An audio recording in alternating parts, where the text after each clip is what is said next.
The heads of state and government of the EU countries have put a significant damper on Ukraine's hopes of rapid accession to the European Union. The statement from the EU summit in Versailles early on Friday morning said, "Ukraine is part of our European family." However, no concrete commitments were made to Kyiv with a view to acceding to the EU quickly, even after the 8-hour summit deliberations. German Chancellor Olaf Scholz and his colleagues merely promised Ukraine to further strengthen ties and deepen the partnership in order to support them on their European path. In addition, it was emphasized that the EU Commission had been quickly tasked with examining the Ukrainian application for EU membership. Ukrainian President Volodymyr Zelensky applied for EU membership last week in response to the Russian war against his country. However, joining the EU is a long and complicated process. Even if the EU Commission evaluates the application positively, the start of the admission negotiations could still be a long time coming, since all EU states have to agree. Ukraine, on the other hand, is hoping for a much faster pace.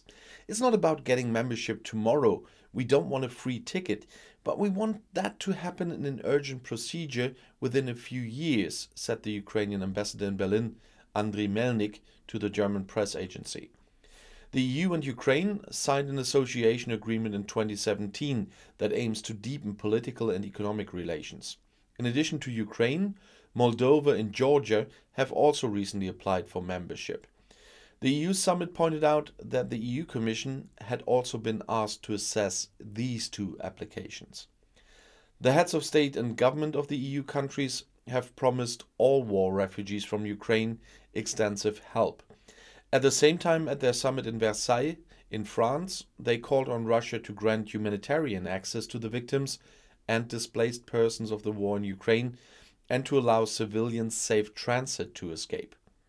The EU and its member states will continue to show solidarity and provide humanitarian, medical and financial support to all refugees and host countries, said a statement released during the night.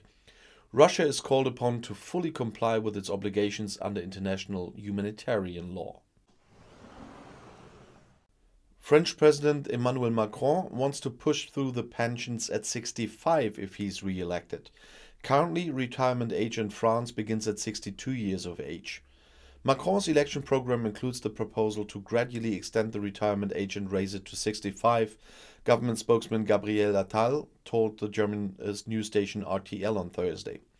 Macron tried to reform pensions during his first term in office, but then broke off negotiations with the social partners because of the pandemic. The current reform also includes a minimum monthly pension of 1,100 euros for everyone who has worked their entire professional life. Some of the more than 40 existing pension systems for certain professional groups should be abolished, for example for the electricity company EDF, said Attal. However, this only applies to employees who are new to the job. The President of the National Assembly, Richard Ferrand, will present the reform project to union representatives later in the week, and that should have happened by now. The pension reform is necessary to maintain the social system and avoid tax increases. We have to work more, Macron had already announced in his letter of application for re-election. It's also about adapting to most of our neighbors, Attal emphasized. Macron's conservative competitor Valérie Pécresse, who is running for the Les Républicains, is also in favor of raising the entire retirement age to 65. The right-wing candidate Marine Le Pen has since backed down from a call for a general pension from the age of 60. Retirement should also depend on the age at which you start working. Those who start working early should be able to retire at 60, others gradually later, she says. The socialist candidate Anne Hidalgo wants to keep the entry age of 62 and increase the minimum pension to 1,200 euros. She described Macron's plans as absolute scandalous.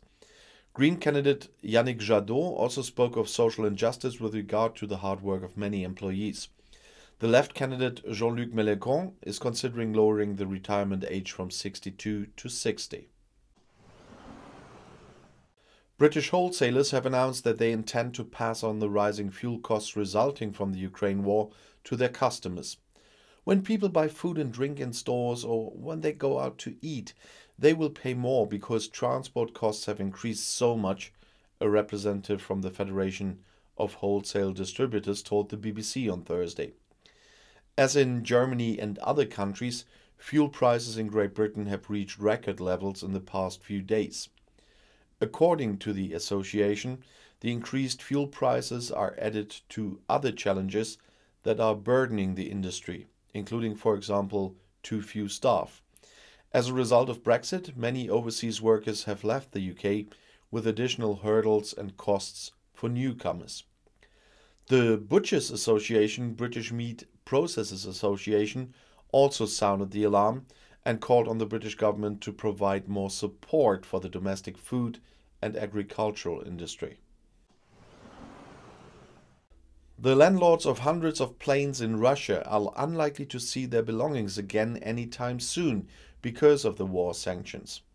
A draft law published by the Russians on Thursday suggests that there could be a year-long legal battle over jets worth $10 billion.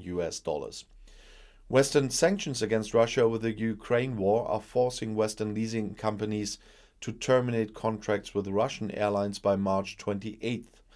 But how they get the rental properties is unclear. According to the draft by the Russian Ministry of Transport, if the contract is terminated, a special government commission will decide whether the aircraft can be returned or whether it must remain in Russia. The termination of cross-border contracts and the return of aircraft is governed by the Cape Town International Convention. This would enable an orderly process for returning jets. But the Russian bill represents a breach of that agreement, said Eddie Pieniacek, head of analytics at British aviation consultancy Ishka. According to Russia, leasing installments are to be paid in rubles instead of in the contract currency, which is dollars, which should reduce the sum in view of the massive fall in the Russian currency, which is just theft. In total, almost 780 aircraft are leased by Russian airlines, of which 515 are owned by foreign lessors. So far, the Russian airlines have not returned the machines, explained aviation expert Bertrand Grabowski. Only a handful of planes who were abroad were secured.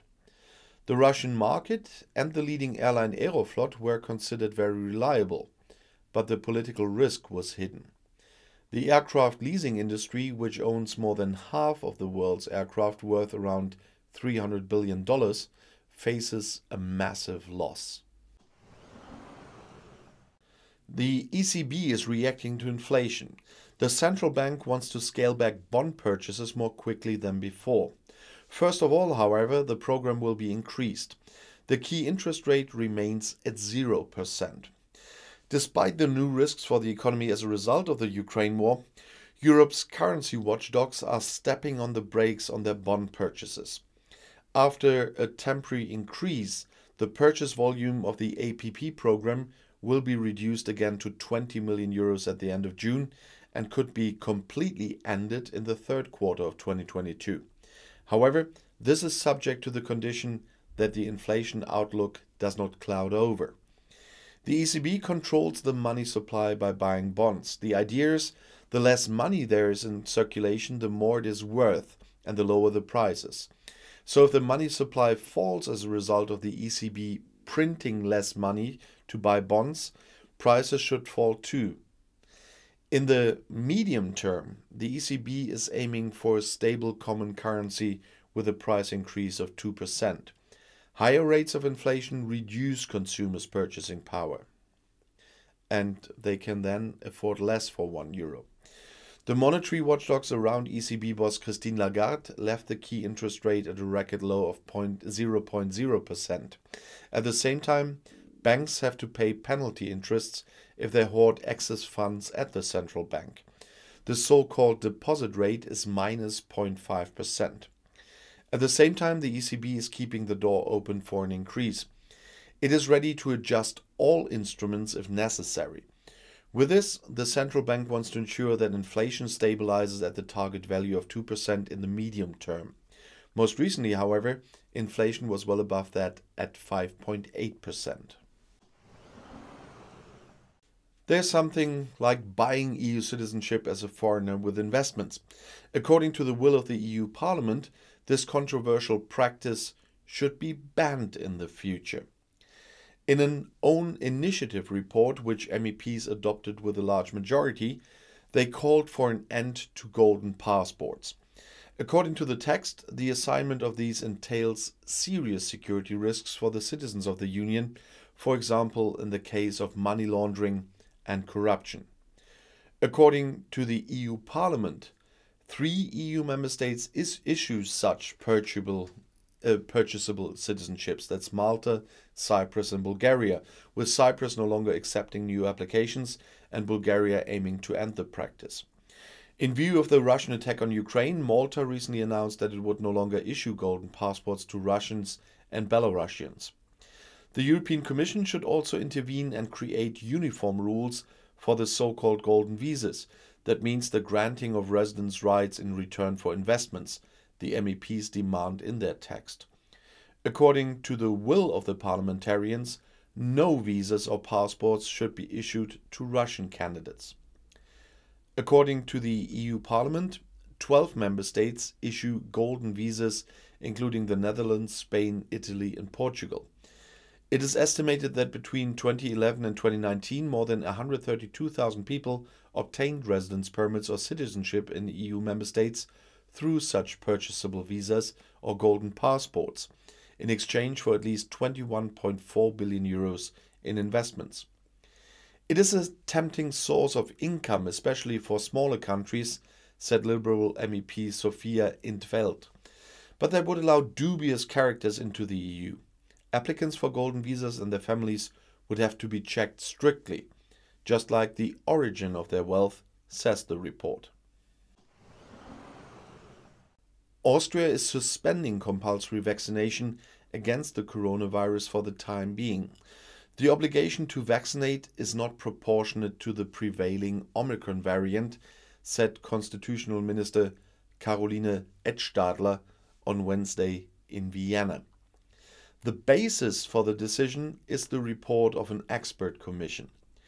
A new decision should be made in 3 months, said Health Minister Johannes Rauch from the Greens. Should the situation make it necessary to reintroduce compulsory vaccination, the 2 members of the government said that it would be possible to react quickly. The compulsory vaccination has actually been in effect since the beginning of February. From March 15th, everyone who refuses has had to expect fines of up to 3,600 euros. The Commission of Experts emphasizes that after a comparatively relaxed summer, an autumn characterized by new variants could follow. The basic obligation to vaccinate as a tried and tested means of ensuring a high vaccination rate still makes sense in principle in order to avoid overloading the health system, writes the Commission. But it depends on the time of the vaccination. If you vaccinate too early, a significant part of this newly acquired immunity will fizzle out. In general, a later implementation of the vaccination requirement is preferable to an immediate implementation, the experts continue. In any case, there is a certain possibility that in the light of a new scientific finding, it will no longer be necessary to implement compulsory vaccination, or that even better vaccines will be available. Austria was a pioneer in the EU with this step. Other countries only had age-specific regulations. The vaccination rate in Austria is around 70%. The introduction of mandatory vaccination had practically no effect in Austria. Since the beginning of February, only 26,000 previously unprotected people have been vaccinated against the coronavirus. 4 days after the end of almost all corona restrictions, the number of new infections in Austria climbed to a new high on Wednesday.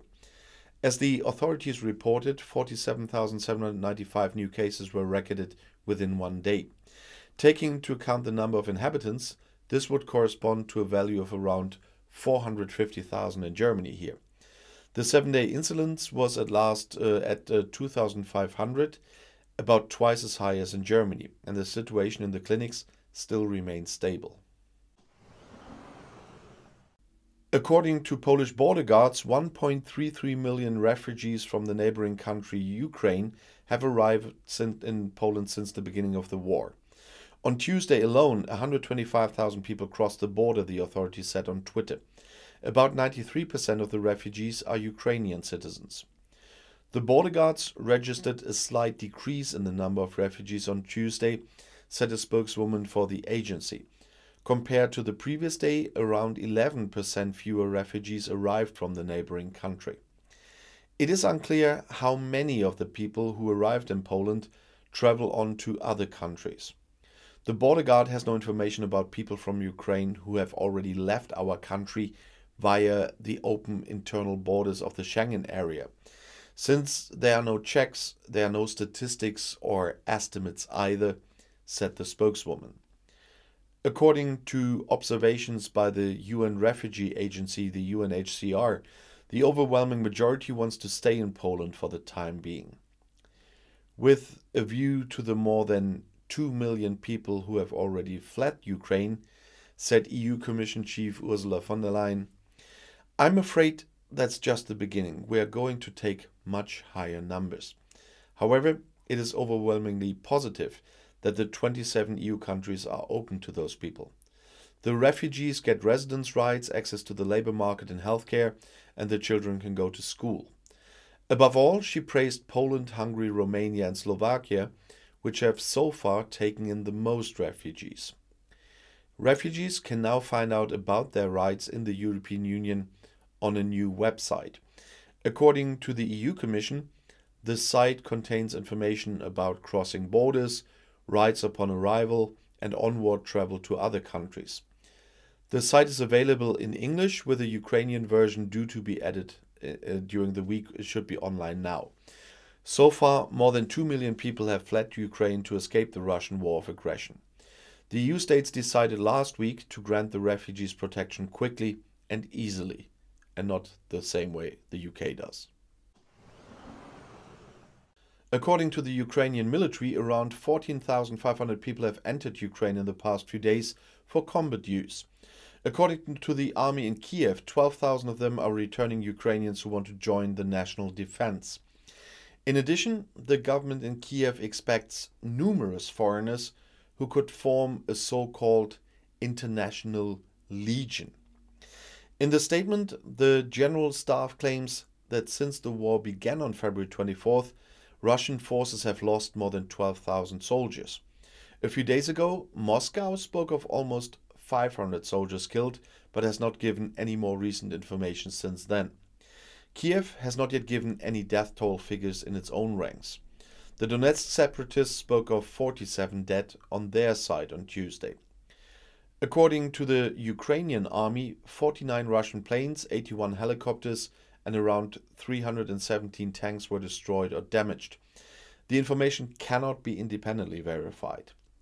In the Ukrainian situation report from the morning on Wednesday, there was often talk of a comparatively quiet night, for example, around the port city of Odessa on the Black Sea and in the Poltava and Sumy areas, but it changed since then. In the Zaporizhzhia region in southeastern Ukraine, Russian troops have resumed their offensive, but the pace of advance has slowed. There were air alerts in Chernihiv. 10 residential buildings on the outskirts were shot at. In Irpin near Kyiv, Russian troops tried to enter the city. The attack was repelled, it said. This information could also not be independently verified, but the fights are still going on. In view of the ongoing war against Ukraine, the 27 EU countries have agreed to further expand sanctions against Russia and its partner country Belarus. As the Council presidency announced in Brussels, other oligarchs and their relatives are to be added to the list of people whose assets are frozen in the EU and who are no longer allowed to enter the Union.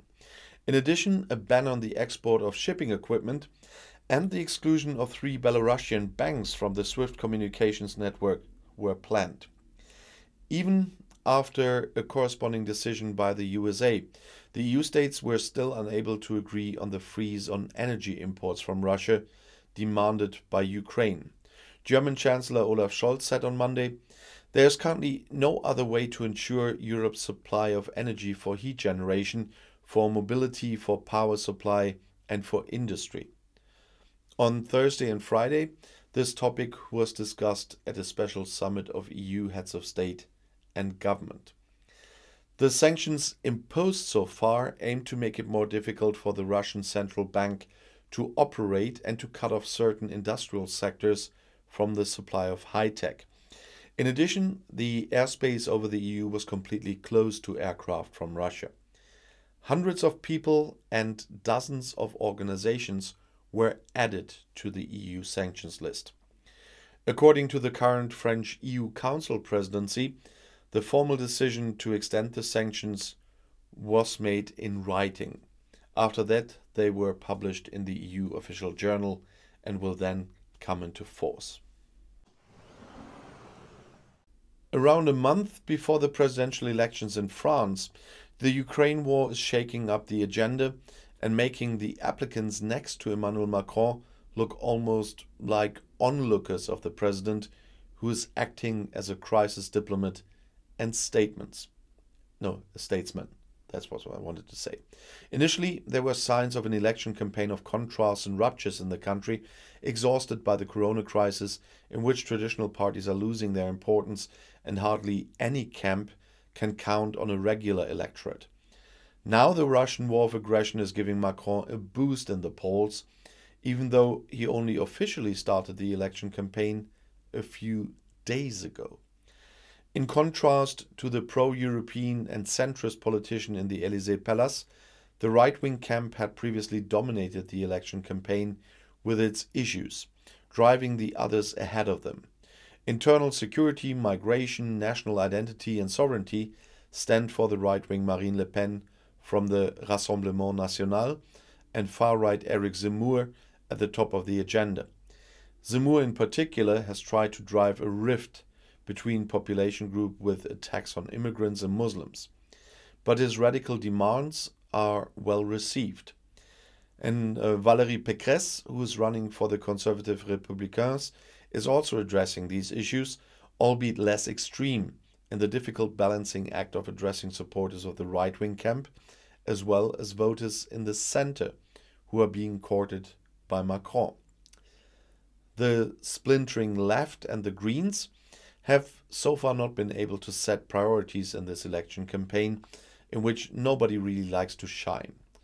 The mayor of Paris, Anne Hidalgo, the candidate of the socialists who, together with François Hollande, were the president in the last legislative period from 2012 to 2017, was completely defeated in the polls by just a few percent. The figurehead Jean-Luc Mélenchon, who is much further to the left, is more promising and is demanding a political restart with fundamental changes to the system. The EU, which is acting as one, really as one for the first time in a long time in the Ukraine crisis, is now giving Macron a boost thanks to the French EU Council presidency and is hardly advertising for the right-wing call for sovereignty over Brussels and national unilateralism. At the same time, Le Pen and Zemmour, but also Mélenchon, have to explain themselves because of an attitude towards Kremlin boss Putin that has been criticized as being too benevolent. Macron benefits from the further weakening of the competition, because he scores above all with the fact that his opponents are even less convincing than he is. The majority of French people were not really satisfied with his tenure. With the issue of war now overshadowing everything, concerns were raised in France that there was a risk of an election campaign without debate. Prime Minister Jean Castex tried to calm tempers. The election campaign will be as normal as possible. And I'll see you in my next video. Bis gleich.